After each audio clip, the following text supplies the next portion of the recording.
Life. It's a funny thing, ain't it? We spend our days chasing dreams, yearning for connection, seeking a little peace. But sometimes the path we walk gets shadowed. Shadowed by things we accept, things we let slide, slowly chipping away at our spirit. We tell ourselves it's okay, that we're strong enough to handle it. But some things, well, they leave their mark. They change us, make us question who we are, what we deserve. And the worst part? Often, the people inflicting this pain are the ones closest to us. The ones we trust, the ones we love. This ain't about pointing fingers, no sir. It's about recognition. It's about understanding the things we should never accept, not from anyone, no matter who they are. Because at the end of the day, the only person truly responsible for our well-being is ourselves.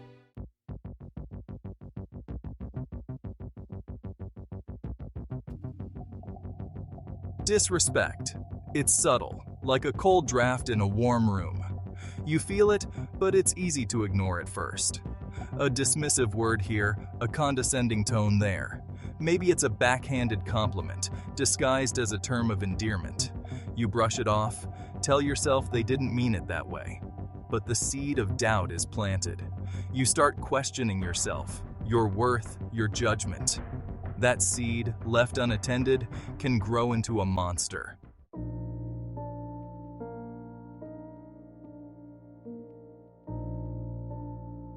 See, disrespect isn't just about words.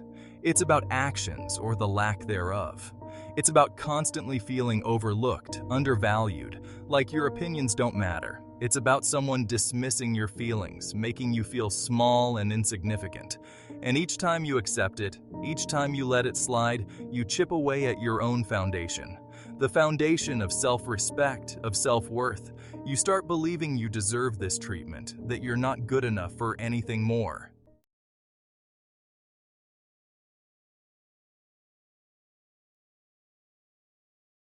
But here's the truth. You deserve respect. Everyone does. It's not a privilege. It's a fundamental human right. And it starts with recognizing your own value, setting boundaries, and refusing to accept anything less. Don't let anyone dim your light, make you feel less than who you are. You are worthy of respect, worthy of love, worthy of a life filled with kindness and dignity. Remember that. Hold on to it, and never ever settle for anything less.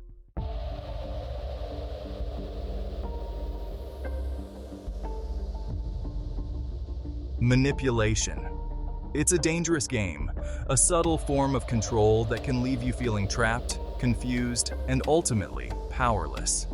It's like a spider web, spun with silken threads of guilt, obligation, and fear. You might not even realize you're caught in it at first.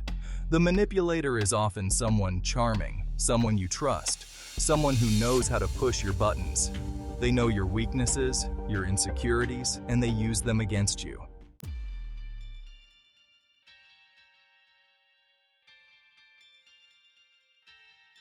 They twist your words, make you question your own sanity. They play the victim, making you feel responsible for their happiness. They shower you with affection one minute, then withdraw it the next, leaving you craving their approval. And slowly, you find yourself dancing to their tune. You make choices you wouldn't normally make, compromise your values, all to please them, to keep the peace. But that peace comes at a price, your own.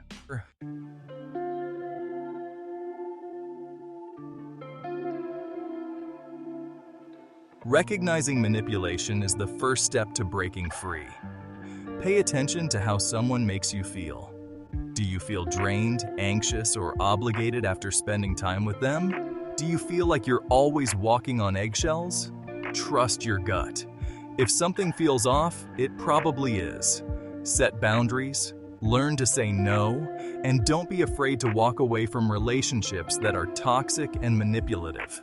Your freedom, your peace of mind is worth fighting for.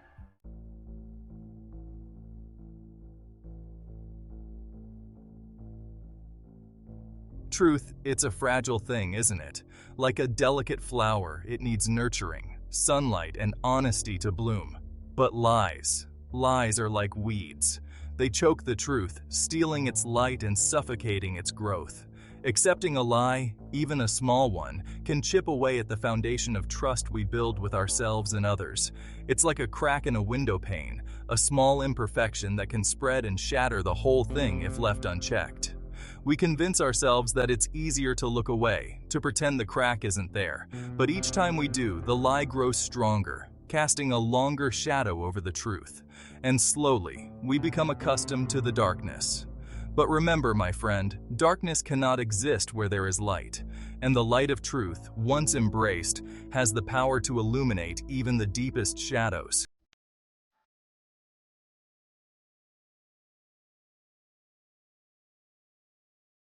Living with lies, accepting them as part of our reality, it takes a toll. It erodes our sense of self, leaving us questioning our judgment and our worth. We start doubting our own instincts, wondering if we can even trust ourselves. The danger of accepting lies is that it can make us blind to the truth. We become so used to the distorted image in the cracked mirror that we forget what we really look like. But the truth, my friend, has a way of revealing itself. It might be a whisper at first, a nagging feeling deep inside. Or it might come crashing down like a tidal wave, washing away the lies and leaving you exposed. Don't wait for the truth to find you in the wreckage. Seek it out. Embrace it. For in the pursuit of truth, you will find your own liberation.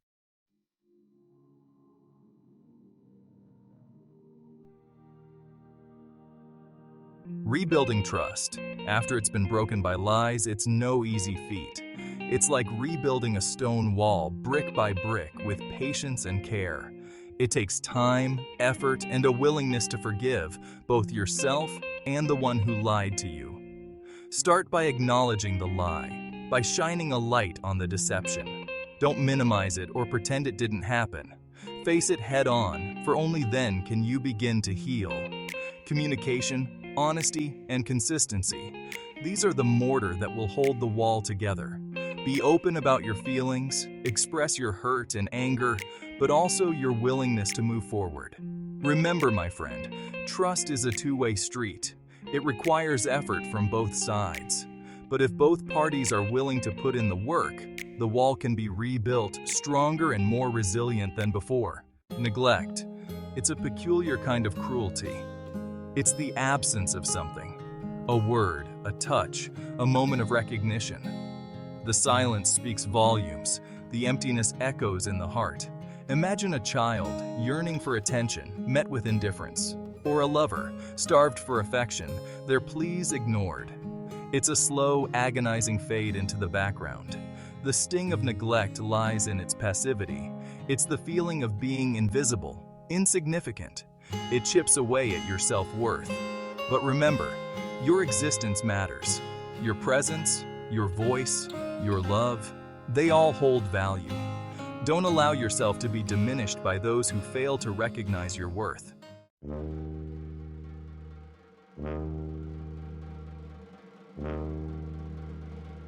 We, as humans, are wired for connection. We crave it. We need it. It's as essential to our well-being as air and water. And when those needs are consistently unmet, when our emotional cups remain empty, we begin to wither. Imagine a garden, once vibrant and alive, now parched and neglected.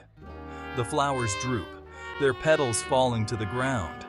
The soil cracks and dries, starved for nourishment. That, my friend, is what neglect does to the human spirit. It leaves us feeling drained, depleted, and utterly alone.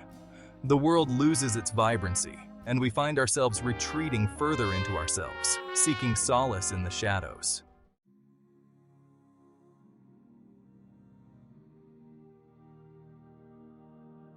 Breaking free from the shackles of neglect starts with recognizing your own worth. It's about understanding that you deserve to be seen, heard, and cherished, not just by others, but by yourself. Start by setting boundaries. Don't be afraid to voice your needs, to communicate your expectations, And if those needs continue to be ignored, it might be time to reevaluate the relationships that are draining you. Surround yourself with people who uplift you, who celebrate your presence, who water your garden with love and respect. People who see your light, even when you struggle to see it yourself. Remember, you are worthy of love, of connection, of a life filled with warmth and belonging. Don't settle for anything less.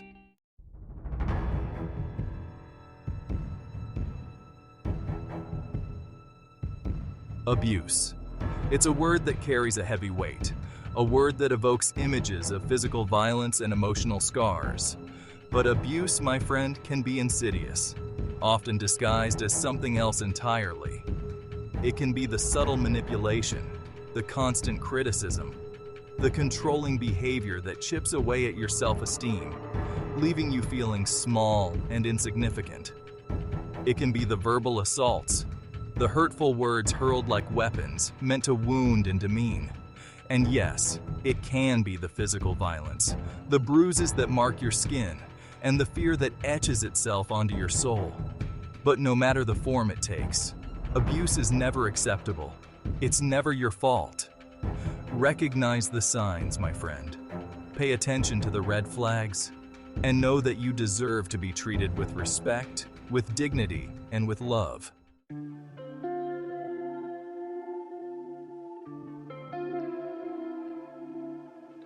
Breaking free from the clutches of abuse can feel like an insurmountable task.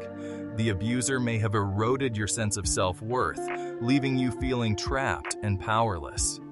But there's strength within you, a flicker of hope that no one can extinguish. It starts with acknowledging the abuse, with calling it what it is. Don't make excuses for the abuser or minimize their actions. Speak your truth, even if it's just a whisper at first. Reach out for help. Confide in a trusted friend, family member, or a professional. There are people who care, who want to help, who will listen without judgment and support you on your journey to healing. Remember, you are not alone. There are resources available, organizations dedicated to helping you escape the cycle of abuse and rebuild your life.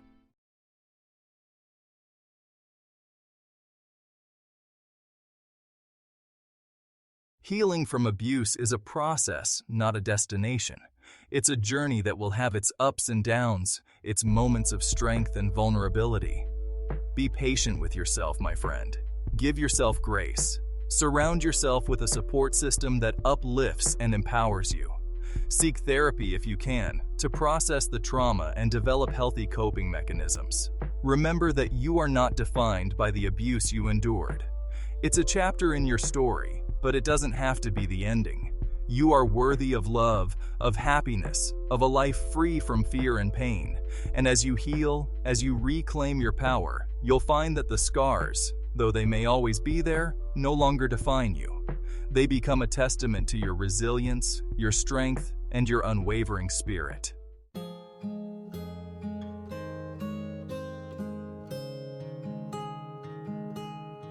Betrayal. It's a word that carries a chill, doesn't it? Like a draft in a warm room, it reminds us of the fragility of trust. You see, trust, it's a fragile thing. It takes years to build, a lifetime of shared moments, whispered secrets, and unwavering support. But betrayal? Betrayal can shatter it in an instant. Like a thief in the night, it steals your peace of mind, leaving you with nothing but questions and a heart full of doubt. And the worst part? The deepest cuts often come from those closest to us. The friends we thought we knew, the family we depended on, the lovers who promised us the world. They say time heals all wounds, but some scars, they linger. A constant reminder of the pain, a whisper of doubt that follows you like a shadow.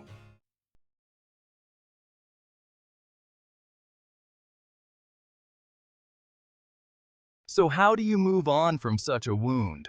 How do you learn to trust again when the very foundation of your belief has been shaken? It's a long road, a journey paved with self-reflection and cautious steps. You start by acknowledging the pain. Don't bottle it up, don't pretend it doesn't exist. Let yourself grieve the loss of what you thought you had. Then, slowly, you begin to rebuild. You start by trusting yourself, by listening to your intuition, by setting boundaries to protect your heart. Remember, forgiveness is a powerful thing, but it's not a requirement for healing. Sometimes, the bravest thing you can do is walk away, to choose yourself and your peace of mind.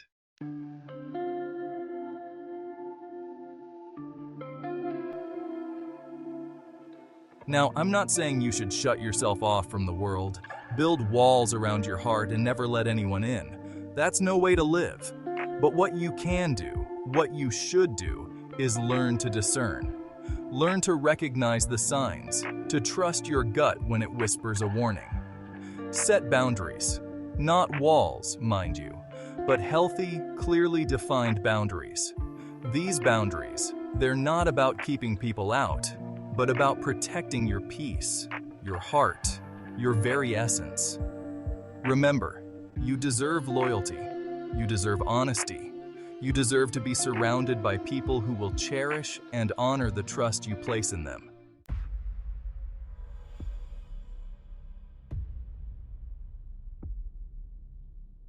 Guilt trips. They're like invisible strings, pulling at your conscience, trying to manipulate you into doing something you don't want to do. They're a sneaky form of emotional manipulation, often disguised as concern or love. You know the feeling, don't you? That knot in your stomach, that pressure to give in, to please, to avoid conflict at all costs. It's a powerful tool, guilt, and some folks wield it with the precision of a master craftsman. They might say things like, "If you really loved me, you would," or "After all I've done for you." These phrases, they're designed to evoke a sense of obligation, to make you feel guilty for even considering saying no. But here's the thing about guilt trips. They thrive on your compliance. The moment you give in, you feed the beast, you validate their tactics, and you can be sure they'll use them again.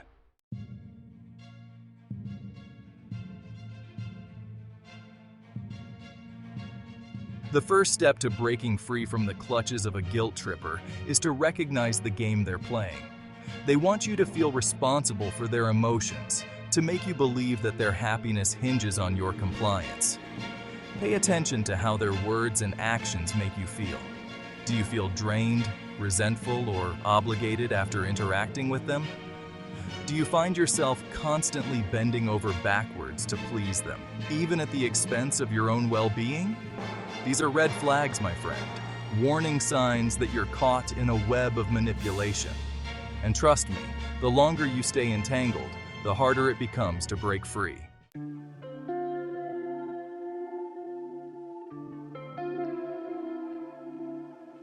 So, how do you cut the strings? How do you stand firm against the master manipulators? It takes courage, I won't lie to you, but it's a fight worth fighting. Start by setting boundaries. Learn to say no without feeling the need to justify your decision. Remember, you are not responsible for other people's emotions, and you have the right to protect your own peace of mind. Don't engage in arguments that revolve around guilt. Guilt trippers thrive on drama and emotional reactions.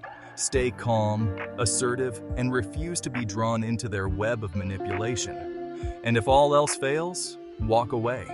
Sometimes the best way to deal with a guilt tripper is to remove yourself from the situation entirely. It might not be easy, but trust me, your peace of mind is worth fighting for.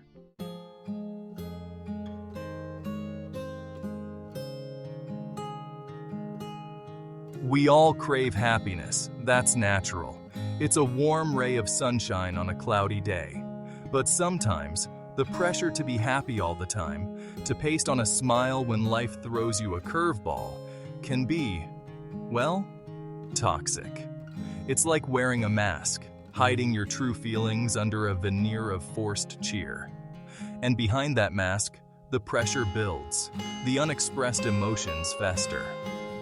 It's all right to not be okay, to acknowledge the sadness, the anger, the frustration. These emotions are as much a part of life as joy and laughter. They make us human, remind us that we're alive. Embracing them, allowing ourselves to feel them fully, that's where true healing begins. Because you see, forcing happiness doesn't make the bad stuff disappear. It just buries it deeper, waiting for the right moment to resurface, often with a vengeance.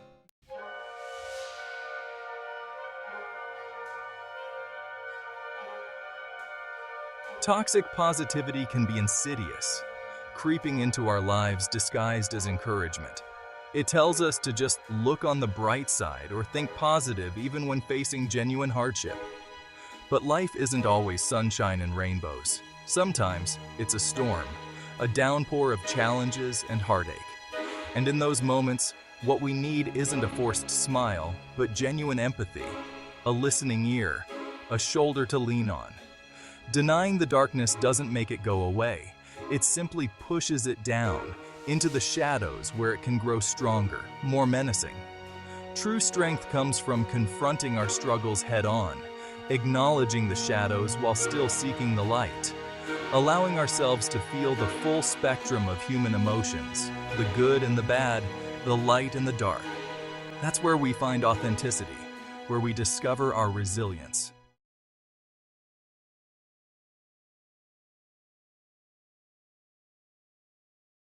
It's okay to not be okay, to admit that life isn't always a walk in the park. It's okay to grieve a loss, to feel frustrated by setbacks, to be angry at injustice. These emotions are not weaknesses. They're signposts, guiding us towards understanding ourselves better, towards growth. When we allow ourselves to feel them fully, we honor our experiences, we validate our own truth. And in that space of authenticity, we create room for genuine connection, for empathy and understanding from those who truly care. We allow ourselves to be seen, flaws and all, and in that vulnerability, we discover our strength. So the next time someone tells you to just be positive when you're struggling, remember this. It's okay to acknowledge the darkness, to embrace your authentic self. That's where true healing and growth begin.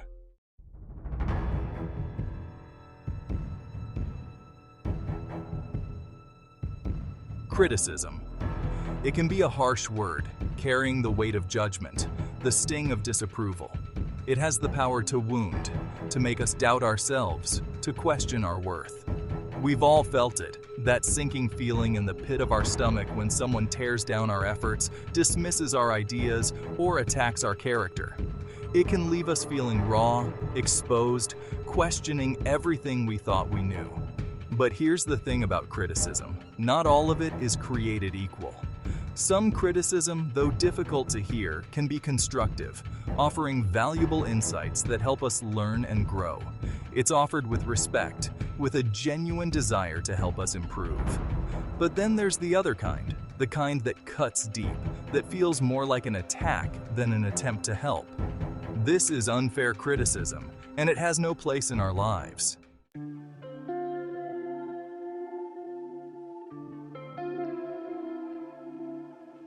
How do we tell the difference between constructive and unfair criticism? It's about the source, intent, and delivery. Constructive criticism comes from respect and aims to help us improve. It offers specific suggestions, not personal attacks. Delivered with empathy and kindness, unfair criticism stems from insecurity or jealousy. It's vague, negative, and often hostile. We don't have to accept every piece of criticism. Learning to differentiate between constructive and unfair criticism is crucial. Protect your emotional well-being and self-worth. Unfair criticism can chip away at your confidence. Set boundaries and walk away from hurtful conversations. Remember, you are not defined by others' opinions.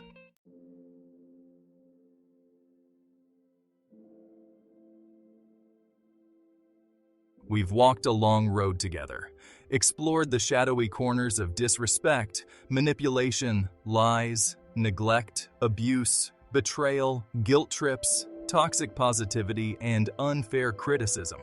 But more importantly, we've discovered the strength that comes from refusing to accept these harmful behaviors. We've learned to set boundaries, to protect our hearts and minds from the toxicity that can seep in and poison our spirits.